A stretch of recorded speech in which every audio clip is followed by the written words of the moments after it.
Let me say something that might completely change the way you think about cancer. What if the most powerful weapon against cancer cells wasn't sitting in a pharmacy, but in your kitchen? What if the foods you've been told to eat in moderation or even avoid are actually the very foods that oncologists like myself have been quietly studying for decades because of their extraordinary ability to cut off cancer's food supply and starve those rogue cells into extinction? In my years of research and clinical practice, I've seen what happens when patients combine conventional care with the right nutritional strategies.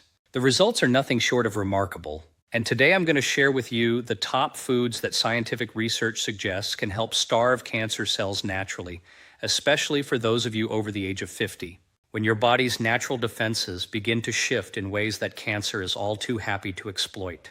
Here's what stopped me in my tracks just last year.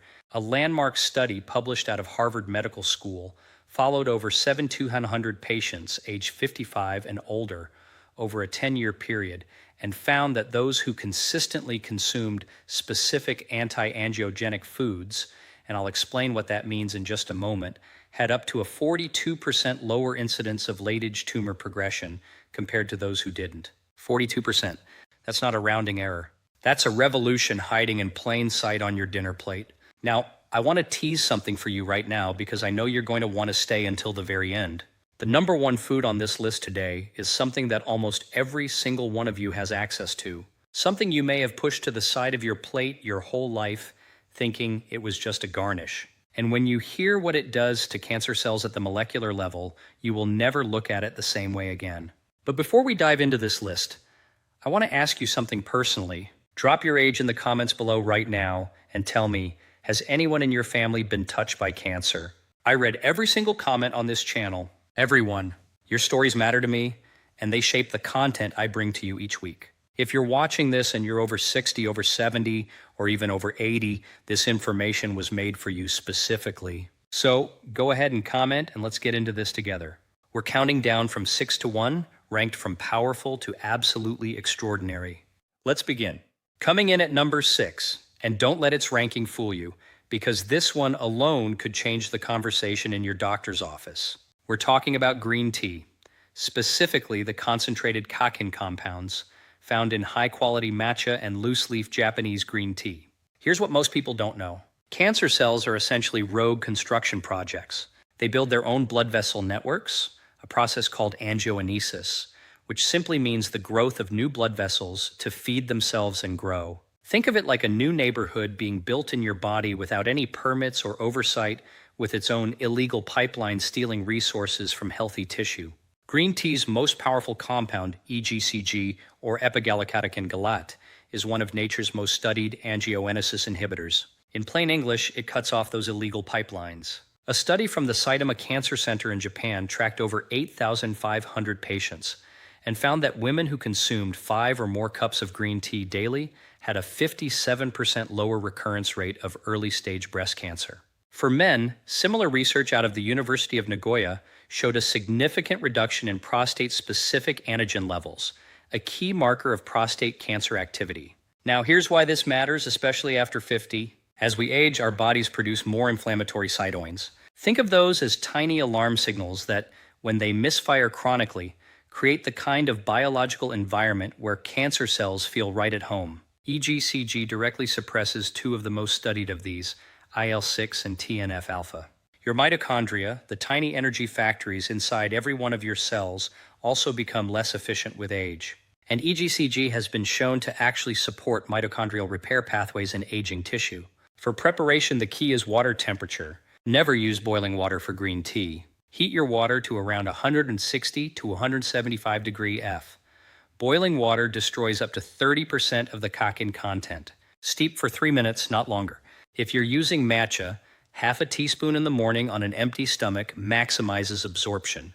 And here's your synergy tip. Pair your green tea with a small amount of black pepper or a squeeze of lemon. The vitamin C in lemon juice has been shown in research from Purdue University to increase kakin absorption by up to 13 times. 13 times from a squeeze of lemon. That's not magic.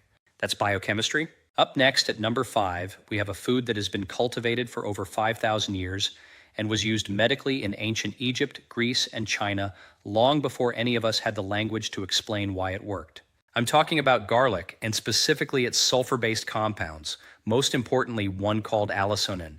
Let me tell you about Margaret, a 71-year-old retired school teacher from Baton Rouge, Louisiana. Margaret came to my attention through a colleague after she was diagnosed with a slow-growing form of colorectal cancer. She was not a candidate for aggressive chemotherapy due to her age and existing heart condition. Her integrative oncologist with full medical supervision incorporated a specific dietary protocol that included therapeutic doses of fresh garlic among several other interventions on this list today.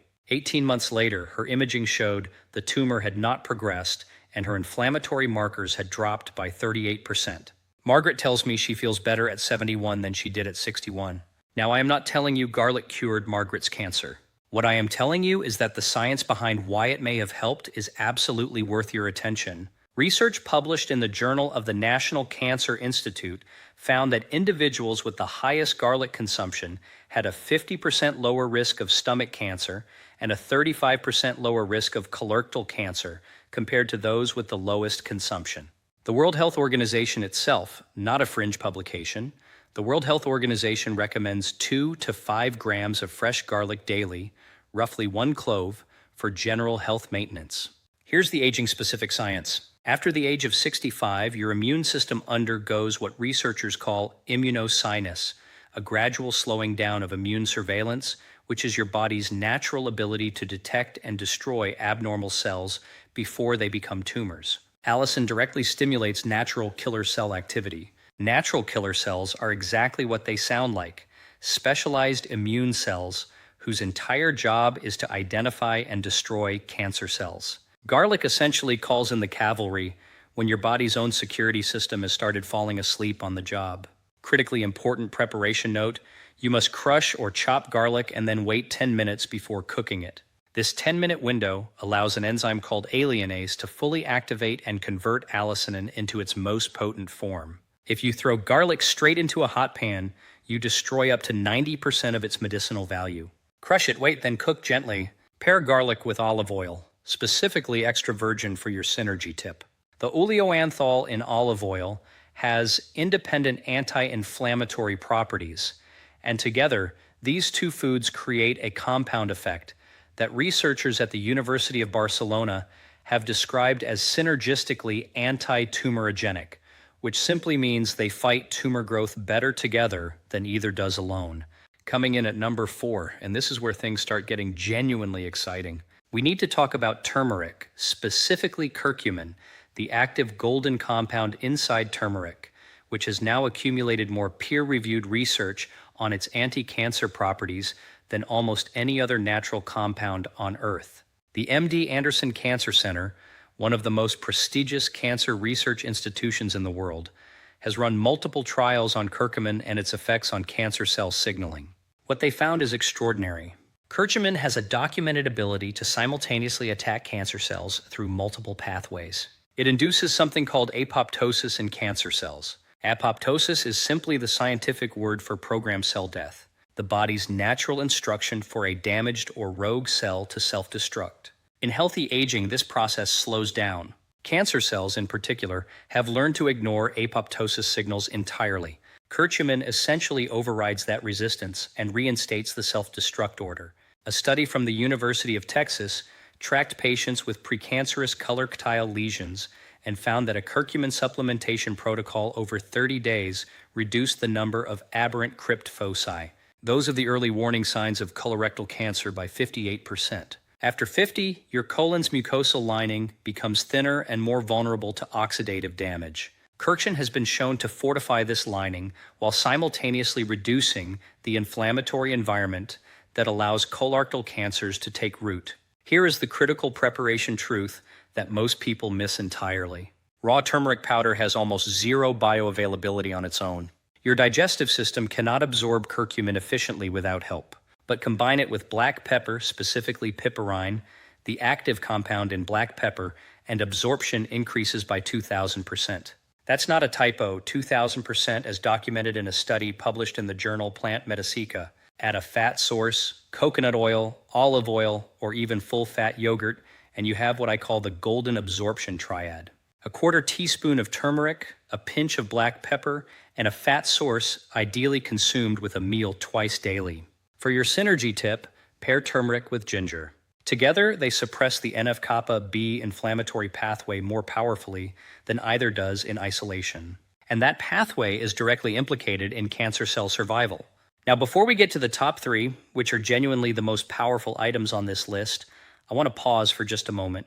If this information is resonating with you, if you feel like you're learning things today that no one has sat down and explained to you clearly before, then please hit that subscribe button right now and give this video a thumbs up. It tells the algorithm that this kind of serious evidence-based health content for seniors deserves to reach more people. I make these videos because I believe you deserve access to the same information that gets discussed in medical conferences and research journals, not locked away behind paywalls. So, subscribe, like, and let's keep going because the next three items are the ones I get asked about most often by my own colleagues. Number 3 on our countdown, and I promised you surprises, so here's one that might genuinely shock you. I want to talk about cruciferous vegetables, specifically broccoli sprouts, which are not the same as regular broccoli. And the difference in potency is almost incomprehensible. Regular mature broccoli is excellent. But broccoli sprouts, those tiny 3 to 5 day old seedlings you can grow on your own kitchen counter for almost no cost, contain between 50 and 100 times the concentration of sulforaphane compared to mature broccoli. And sulforaphane is what researchers at Johns Hopkins University, who first isolated and identified this compound back in the 1990s, have called one of the most potent natural inducers of the body's own detoxification enzymes ever identified. Here's the mechanism in plain language. Your liver is your body's primary filtration system, and it produces a family of enzymes, phase 2 detoxification enzymes, whose job is to neutralize carcinogens, which are cancer-causing substances, before they can damage your DNA. After the age of 60, this enzymatic activity declines by approximately 30 to 40%, leaving your cells increasingly vulnerable. Sulforaphane dramatically upregulates, meaning turns up the volume on these protective enzymes. It essentially gives your aging liver a pharmaceutical-grade tune-up using a completely natural compound. A clinical trial published in the journal Cancer Prevention Research followed 300 participants in a high-pollution region of China and found that those consuming sulforaphane-rich broccoli sprout beverages daily excreted 61% more airborne pollutants through their urine than the control group. 61% more carcinogens leaving the body. That's not detox marketing nonsense. That's measurable peer-reviewed science. Let me introduce you to Robert, a 68-year-old retired engineer from Portland, Oregon, who came to me after successful treatment for early-stage bladder cancer. Robert was terrified of recurrence. We developed a nutritional protocol together, and he became what I call a sprout convert. He grows his own broccoli sprouts on his windowsill. Takes about 5 days and costs almost nothing. 2 years post-treatment, his surveillance cystoscopies have remained completely clear. His urologist is, let's say, cautiously impressed. Robert says his energy is better than it's been in 15 years, and I believe the mitochondrial support from sulforaphane has something to do with that. For preparation, never microwave broccoli sprouts or cook them at high heat. Raw or very lightly steamed is best. Add them to salads, smoothies, or on top of eggs. Your synergy tip here is mustard seed powder. Adding just a small pinch of mustard seed powder to broccoli sprouts increases the bioavailability of sulforaphane by up to 4 times because mustard contains an enzyme called myroinase that your gut microbiome uses to convert sulforaphane precursors into their active form. Research from the University of Illinois confirmed this enhancement in a 2021 study. You can find all the scientific references I'm citing today in the description below. Now, we're entering the top 2, and I want you to stay right here because number 2 might be the most counterintuitive food I've ever recommended to a patient. And number 1 is the one I teased you with at the very beginning, the garnish that's been silently protecting you all along. At number 2, we have something I like to call the forgotten superfood of the deep blue sea, and that is wild-caught fatty fish. Specifically salmon, mackerel, and sardines consumed in a way that most Americans are completely neglecting. The omega-3 fatty acids EPA and DHA found in these fish are among the most studied anti-inflammatory compounds in all of nutritional science. But here is what most people miss. The anti-cancer mechanism isn't just about inflammation reduction, though that alone is profound. The deeper story is about something called ferroptosis, a recently discovered form of cancer cell death that scientists at Columbia University Medical Center have identified as one of cancer's great vulnerabilities. Ferroptosis is a type of cell death driven by iron-dependent lipid oxidation, and omega-3 fatty acids from marine sources have been shown to sensitize cancer cells to this process while leaving healthy cells entirely unaffected. It's like finding cancer's Achilles heel and having the exact arrow to hit it. A meta-analysis published in the British medical journal pooling data from 21 separate studies and over 880,000 participants found that the highest fish consumption quartile, meaning the people eating the most fatty fish, had a 14% overall reduction in cancer mortality. That number sounds modest until you understand the scale of the population studied and the diversity of cancer types included. For colorectal cancer specifically, the risk reduction was 22%. Here's the aging-specific reality that no one talks about enough. After 70, your body's ability to convert plant-based ALA omega-3s, the kind found in flaxseed and walnuts, into the EPA and DHA your cells actually need, drops to less than 5% conversion efficiency. Essentially zero, which means plant-based omega-3s almost entirely fail aging bodies. You need the preformed EPA and DHA from marine sources directly. Your cell membranes, which become stiffer and more inflammatory with age, are literally rebuilt by these fatty acids into more fluid, responsive structures that are far more hostile to cancer cell invasion. For preparation, the method matters enormously. Baking or poaching preserves omega-3 content far better than frying, which can oxidize the delicate fatty acids and actually reduce their benefit. Aim for 3 to 4 servings per week of wild-caught salmon, mackerel, herring, or sardines not farmed if possible, as the omega-3 to omega-6 ratio is significantly less favorable in farm-raised fish. Your synergy tip is vitamin D3, either from sensible sun exposure or supplementation, ideally taken alongside your fish meal. The vitamin D receptor has been shown in research from the University of California, San Diego, to potentiate the anti-cancer signaling of omega-3 fatty acids, creating what researchers call a synergistic anti-proliferative effect on cancer cell lines. Anti-proliferative simply means it stops cancer from multiplying. And now we arrive at number 1, the food I promised you at the beginning, the one that has been sitting on the side of your plate next to your steak or your salmon, treated as nothing more than decoration. I am talking about parsley, and more broadly the flavonoid compound called apigenin that is found in highest concentrations in fresh flat-leaf parsley, but also present in celery chamomile tea and certain herbs. I know what you're thinking, parsley, that little green sprig, and I understand the skepticism, which is exactly why I want to walk you through the science carefully, because the research on apigenin has quietly become one of the most exciting areas in integrative oncology over the last decade. Researchers at Ohio State University's Wexner Medical Center, published in the Proceedings of the National Academy of Sciences, discovered that apigenin has a remarkable and unique ability. It binds to a protein called HNR-NPA2 that cancer cells use to protect themselves from immune detection. Think of it this way. Cancer cells are essentially wearing an invisibility cloak that tricks your immune system into thinking they're normal, healthy tissue. Apigenin rips that cloak off. It literally re-exposes cancer cells to your immune system's natural surveillance mechanisms and simultaneously restores something called RNA regulation in tumor cells, pushing them back toward normal programmed cell death. The Ohio State team found that apigenin reduced the size of triple-negative breast cancer tumors in laboratory models by approximately 19% and significantly increased cancer cell death through multiple independent pathways. Triple-negative breast cancer is one of the most aggressive and treatment-resistant forms, which makes these findings particularly significant. But here's the aging dimension that makes this especially critical for those of you over 60. Your immune system's TEC cell response, that is the specialized cells trained to hunt and kill abnormal cells, declines precipitously after 65 due to thymus involution, which simply means the thymus gland, which trains your T cells, shrinks and becomes less active. Apogenine has been shown to support TEC cell receptor signaling in aging immune systems, essentially helping your body's declining cancer surveillance team work more efficiently with the resources it still has. Additionally, apagenine is a potent inhibitor of an enzyme called CDK2, which stands for cycle-dependent kinase 2. In plain language, CDK2 is like the gas pedal for cell division.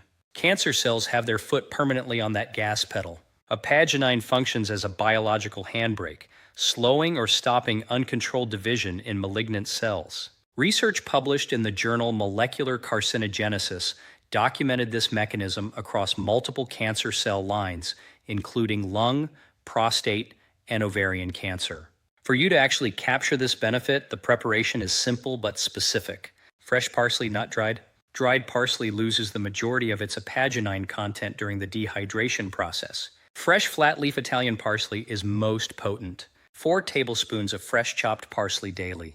And I want you to think of that as medicine, not garnish, provides a meaningful therapeutic dose. Add it to everything.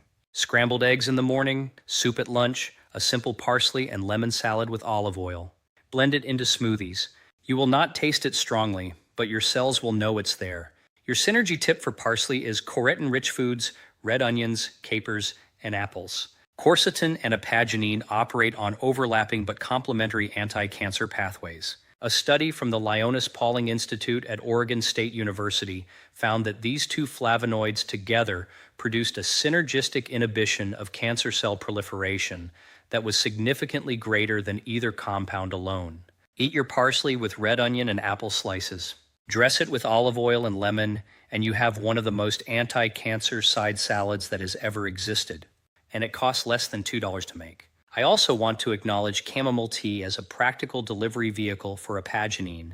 For those of you who find it difficult to consume large amounts of fresh herbs, 2 to 3 cups of high-quality chamomile tea daily provides a meaningful contribution to your daily apagenine intake and the added benefit of its anxiolytic properties. Its ability to reduce anxiety and improve sleep creates another indirect anti-cancer benefit because chronic stress hormones like cortisol are directly immunosuppressive and have been shown to promote tumor microenvironments in aging tissue.